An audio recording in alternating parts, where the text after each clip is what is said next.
paciente Alejandra Locomotora Oliveras. Saben ustedes que ella había sufrido un accidente cerebrovascular. Estaba internada con un pronóstico que los médicos mismos aclaraban era un pronóstico de riesgo de vida.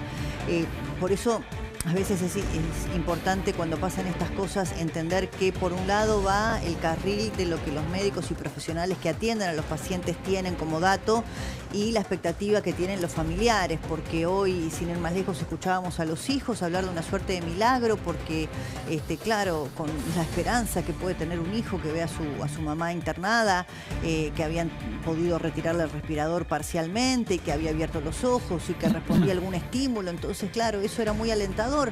Los partes médicos seguían siendo igualmente muy cautos y finalmente ocurrió, bueno, lo peor, ¿no? Una noticia muy triste. ¿Qué más se sabe, Jan? Estaba obviamente internada en el UCI, en el Hospital Culén de Santa Fe. Estaba rodeada obviamente de su familia, de sus hermanos.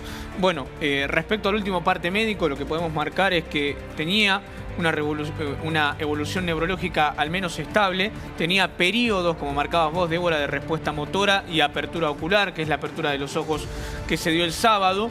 Y bueno, lo que detrayó el director del hospital, en ese caso Bruno Moroni, era que estaban tratando de estabilizarla lo mejor que se podía dentro de las claramente circunstancias que estaban en ese momento.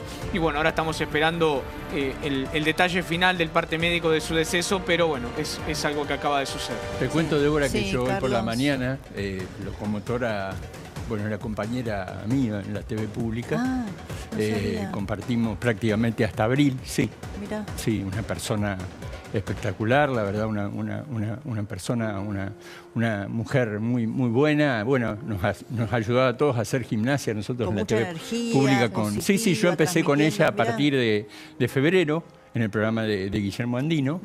Y hoy hablamos con los hijos nosotros, y los dos hijos estaban, lo que decía Jan, porque había empezado a tener algunos signos de recuperación. Por eso me sorprende mucho la noticia, ¿no? Confirman en este momento desde el hospital, desde la oficina de prensa del hospital, a las 5 de la tarde, conferencia de prensa del director del hospital. Claro, bueno, es que, ¿sabes qué pasa, Carlos? Lo que me dicen creo que es un paro cardiorrespiratorio, que no la pudieron sacar de allí, pero vuelvo a repetir, a la mañana, ya en el fin de semana, se había empezado a recuperar un poco lo que dijo Jan, había recuperado una parte, había abierto los ojos.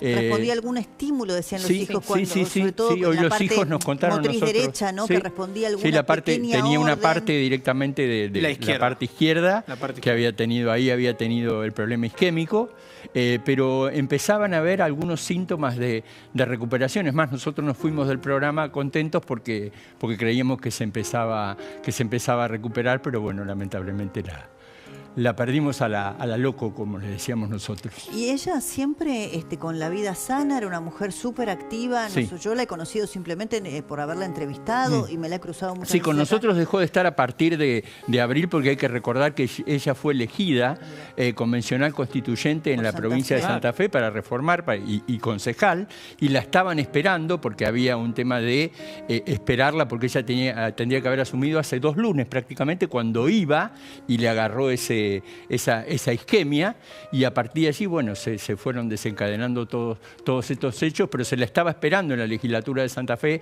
para ver si podía directamente asumir, y no había asumido la persona que estaba en segundo lugar detrás de ella. Claro, pero ella tenía 47 años, era muy joven, una vida muy dura, muy dura. Nosotros cuando hablamos acá con varios neurólogos haciendo distintas notas, preguntándonos qué pudo haber pasado, porque cuando ocurre un evento como esto en una persona que tiene factores de riesgo, bueno, uno puede encontrarle alguna explicación, pero cuando ocurre en alguien sano, que promueve además el deporte, nos decían 2 cosas. Primero, bueno, ahí vemos sus imágenes como boxeadora, que los golpes en la cabeza podían influir, pero de manera aguda, es decir, cuando vos recibís el golpe, en el momento podés tener un incidente. Y además ella nos contaba que pero quería, no como una secuela posterior. que quería cambiar parte de la legislación de Santa Fe, todo el tema de trata, el tema de abuso, porque ella contaba que ella había sido abusada cuando había sido muy chiquita. Y que luchaba mucho también, recordemos, por lo que tiene que ver con los derechos de las boxeadoras por situaciones así. Y los derechos de la mujer en particular, violar los derechos de la boxeadora, pero realmente ella estaba muy preocupada, vuelvo a repetir, entró entre las 67, que son los convencionales constituyentes de la provincia de Santa Fe, y de alguna manera se había domiciliado ahí. Ella tuvo una polémica muy fuerte con Amalia Granata, que decía que no podía ella ser candidata y la justicia falló a favor de Alejandra. Y realmente, bueno, es una noticia muy, muy triste, ¿no? Tener en cuenta, Débora, que fue un ícono para el boxeo femenino de la República Argentina, para aquellos que no seguían el deporte.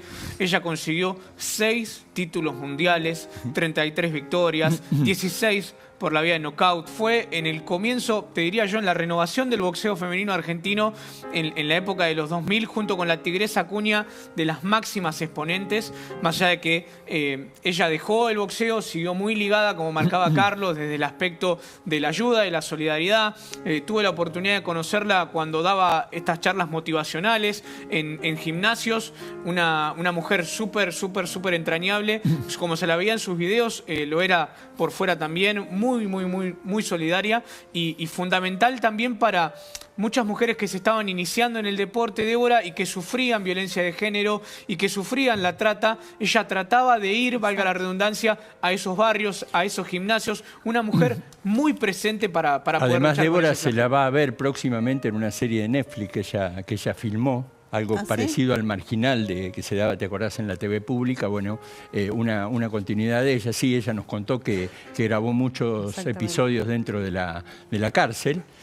Así que, bueno, probablemente la vamos a ver en televisión, porque esa serie se va a estrenar próximamente, creo que en Netflix. A ver si nos escucha Oscar Paredes, que es el periodista que